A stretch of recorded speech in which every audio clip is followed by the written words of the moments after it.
ओम नमो नारायणाय, ओम नमो भगवते वासुदेवाय। तो इसी मंत्र के साथ करते हैं शुरुआत चार धामों में से एक धाम जगन्नाथपुरी की यात्रा।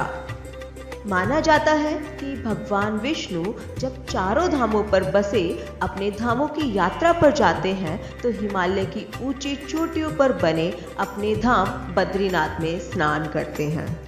पश्चिम में गुजरात के द्वारिका में वस्त्र पहनते हैं, पुरी में भोजन करते हैं और दक्षिण के रामेश्वरम में विश्राम करते हैं। द्वापर युग के बाद भगवान कृष्ण पुरी में निवास करने लगे और बन गए जग के नाथ जगन्नाथ। पुरी का जगन्नाथ चार धामों में से एक है। यहाँ भगवान जगन्नाथ बड़े भाई बलभद्र और बहन सुभद्रा के साथ विराजते हैं। जगन्नाथपुरी मंदिर न केवल चारों धामों का एक हिस्सा है बल्कि चमत्कार का एक ऐसा जीता जाता उदाहरण है जिसे वैज्ञानिक आज तक पता नहीं लगा पाए हैं। अब हम आपको एक एक करके उन्हीं चमत्कारों से आपको अवगत कराएंगे।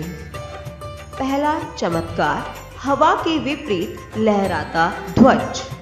श्री जगन्नाथ मंदिर के ऊपर स्थापित लाल ध्वज सदैव हवा के विपरीत दिशा में लहराता है। ऐसा किस कारण है यह तो आज तक वैज्ञानिक भी पता नहीं लगा पाए हैं, लेकिन यह निश्चित ही आश्चर्यजनक बात है।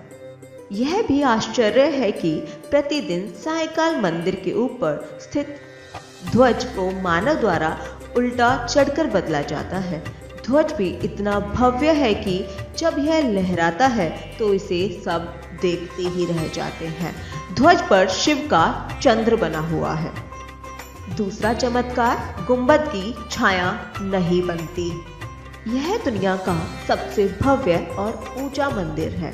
यह मंदिर 4 लाख वर्ग फुट में क्षेत्र में फैला हुआ है और इसकी ऊंचाई लगभग 214 फुट है। मंदिर के पास खड़े रहकर इसका गुंबद देख पाना असंभव है। मुख्य गुंबद की छाया दिन के किसी भी समय अदृश्य ही रहती है। हमारे पूर्वज कितने बड़े इंजीनियर रहे होंगे यह इस मंदिर के उदाहरण से समझा जा सकता है। पुरी के मंदिर का यह भव्य रूप 7वीं सदी में निर्मित किया गया। तीसरा चमत्कार, चमत्कारिक सुदर्शन चक्र। पुरी में किसी भी स्थान से आप मंदिर के शीर्ष पर लगे सुदर्शन चक्र को देखेंगे तो वह आपको सदैव अपने सामने ही लगा दिखेगा। इसे नील चक्र भी कहते हैं। यह अष्ट धातु से निर्मित है और अति पावन और अति पवित्र माना जाता है। चौथा चमत्कार, हवा की दिशा।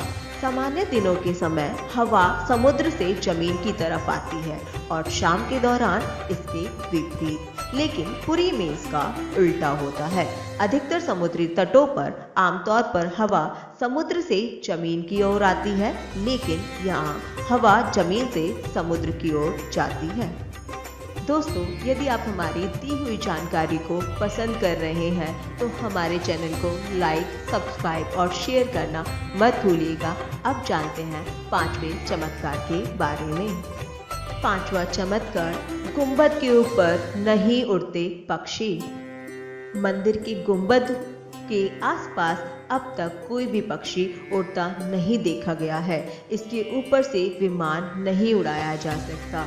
मंदिर के शिखर के पास पक्षी उड़ते नजर नहीं आते, जबकि देखा गया है कि भारत के अधिकतर मंदिरों के गुंबदों पर पक्षी बैठ जाते हैं या आसपास उड़ते हुए नजर आते हैं। 6वां चमत्कार, दुनिया का सबसे बड़ा रसोई घर। 500 रसोइये 300 सहयोगियों के साथ बनाते हैं भगवान जगन्नाथ जी का प्रसाद। लगभग 20 लाख भक्त कर सकते हैं यहाँ भोजन। कहा जाता है कि मंदिर में प्रसाद कुछ हजार लोगों के लिए ही क्यों न बनाया गया हो, लेकिन इससे लाखों लोगों का पेट भरा जा सकता है। मंदिर के अंदर पकाने के लिए भोजन की मात्रा पूरे वर्ष के लिए रहती है। प्रसाद की एक भी मात्रा कभी व्यर्थ नहीं जाती। मंदिर की रसोई में प्रसाद पकाने के लिए 7 बर्तन एक दूसरे के ऊपर रखे जाते हैं और सब कुछ लकड़ी पर ही पकाया जाता है। इस प्रक्रिया में शेष बर्तन में सामग्री सबसे पहले पकती है, फिर क्रमशः नीचे की तरफ एक के बाद एक पकती जाती है, अर्थात सबसे ऊपर रखे बर्तन का खाना सबसे पहले पक जाता है ना ये चमत्कार। अब आगे बढ़ते हैं 7वें चमत्कार की तरफ। 7वां चमत्कार है समुद्र की ध्वनि। मंदिर के सिंह द्वार में पहला कदम प्रवेश रखने पर ही मंदिर के अंदर से आप सागर द्वारा निर्मित किसी भी ध्वनि को नहीं सुन सकते। आप मंदिर के बाहर से एक ही कदम को पार करें तब आप इसे सुन सकते हैं। इसे शाम को स्पष्ट रूप से अनुभव किया जा सकता है। इसी तरह मंदिर के बाहर स्वर्ग द्वार है, जहाँ पर मोक्ष प्राप्ति के लिए शव जलाए जाते हैं, लेकिन जब आप मंदिर से बाहर निकलेंगे तभी आपको लाशों के जलने की गंध महसूस होगी। 8वां चमत्कार, रूप बदलती मूर्ति।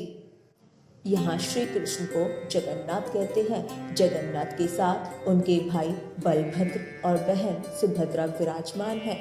तीनों की मूर्तियाँ काष्ठ की बनी हुई हैं। यहाँ प्रत्येक 12 साल में एक बार होता है प्रतिमा का नव कलेवर।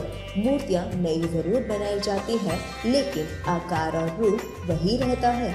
कहा जाता है कि उन मूर्तियों की पूजा नहीं होती, केवल दर्शनार्थ ही रखी गई हैं। अब आगे जानेंगे 9वें चमत्कार के बारे में। 9वां चमत्कार विश्व की सबसे बड़ी रथ यात्रा।